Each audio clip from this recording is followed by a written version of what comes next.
আসসালামু আলাইকুম এভরিওয়ান, কেমন আছেন সবাই? আজকে আবারও চলে আসলাম নতুন আরেকটি ভ্লগ ভিডিও নিয়ে। তো চলেন শুরু করা যাক। তো প্রথমে সুন্দর মতন সেজে গুজে আমরা বের হয়ে গেলাম জীবননগর যাওয়ার উদ্দেশ্যে। মূলত আমরা লাঞ্চ করার উদ্দেশ্যে জীবননগর গিয়েছিলাম। যেহেতু ঘুরতে বের হয়েছি তো ভাবলাম লাঞ্চটাও বাইরে থেকেই করা যাক। তো আমরা গিয়েছিলাম জীবননগরের the royal cafe food park রেস্টুরেন্টে। এসেই আমরা আগে ঠান্ডা পানি অর্ডার করে নিলাম, যেহেতু অনেক গরম পড়ছিল। তারপর আমরা মেনু কার্ড চেক করছিলাম যে কি অর্ডার করা যায়। তারপর ভালোভাবে চেক করে আমরা অর্ডার কনফার্ম করলাম। অর্ডার কনফার্ম করে খাবারের জন্য ওয়েট করছিলাম। তাদের রেস্টুরেন্টে এই জিনিসটা আমার কাছে অনেক ইউনিক মনে হয় যে বাসের ভেতরে টিস্যু। এদিকে তারা বলল তাদের খাবার আসতে একটু লেট হবে, যেহেতু অনেক রাশ ছিল ঈদ টাইমে। তো আমরা কি করব, বসে বসে টাইম পাস করার মতন কিছু পাচ্ছিলাম না। অবশেষে আমি ক্যামেরাটা অন করলাম নিজের একটু ভিডিও করব বলে, কিন্তু এই যে কি হলো আমার সাথে, সুন্দর মতো সেজে গুজে বেরিয়ে লাভটা কি হলো? বাইরে এসেই যদি দেখি এমন একটা অবস্থা।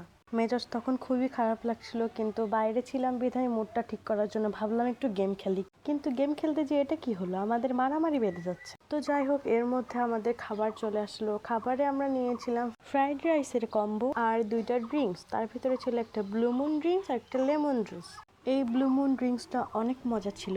বাট এটা কি হলো? ফ্রাইড রাইসের নিচের পোড়া অংশটাও আমাদের খাবারের সাথে দিয়ে দিল। মানে কি বলবো, আমার প্লেটে পড়েনি, তার প্লেটে পড়েছে। তো এই জন্য আমি অনেক মজা নিচ্ছিলাম অবশ্য।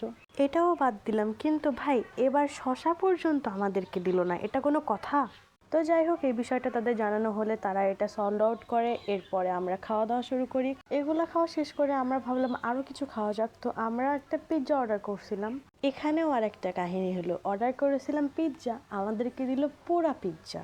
মানে পিৎজাটা ঠিক আমার কপালের মতনই পোড়া। না মানে আমার সাথে কি এগুলো হইতে হয়? পরে এটাও তাদেরকে আবার জানানো হয়েছে, দেন ওরা পিৎজাটা চেঞ্জ করে দিছে। মেইন ফ্যাক্ট হচ্ছে সব জায়গার সব খাবারই যে ভালো হবে তার কোনো মানে নেই। তো যাই হোক, দি রয়্যাল ক্যাফেতে আমরা আর বেশিক্ষণ স্টে করলাম না। খাওয়া দাওয়া শেষ করে আমরা ভাবলাম কিছু ছবি বা ভিডিও ক্লিপ নেওয়ার পরে বের হয়ে যাব। তো তারপরে আমরা বিলটা পে করে ওখান থেকে ছবি বা ভিডিও ক্লিক করে আমরা বের হয়ে গেলাম। তো এখানে আমি কিছু ভিডিও ক্লিপস অ্যাড করে দেবো আপনাদের জন্য। তো যাই হোক, এটা হচ্ছে তাদের আউটসাইড ভিউ।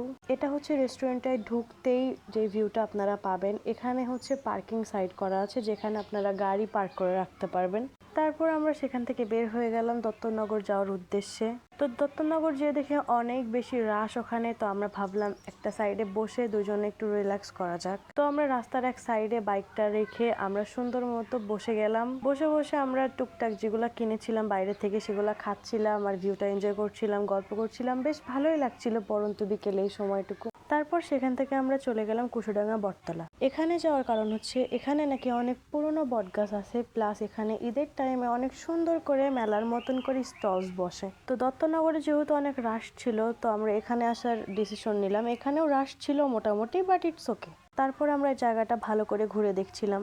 এই যে সেই পুরনো বট গাছগুলো, এখানে শুরুটা কোন গাছ দিয়ে সেটা কেউই জানে না। জায়গাটা ঘুরে দেখতে দেখতে সন্ধ্যা হয়ে গেল। তো ভাবলাম এখানে আর বেশিক্ষণ থাকা উচিত হবে না, আমরা এখান থেকে তখন বের হয়ে চলে আসলাম। আসার আগে ওখান থেকে আমরা পপকর্ন কিনে নিয়েছিলাম। তারপর পপকর্ন খেতে খেতে আমরা বাসায় আসার উদ্দেশ্যে রওনা হয়ে গেলাম। তারপর মাঝ রাস্তায় এসে আমার আইসক্রিম খেতে মন চাইলো, দেন আমরা আইসক্রিম কিনে আইসক্রিম খেতে খেতে বাসায় চলে আসলাম। তো এই ছিল আজকের ভ্লগ ভিডিও। সবাই ভালো থাকবেন, সুস্থ থাকবেন। আল্লাহ হাফেজ।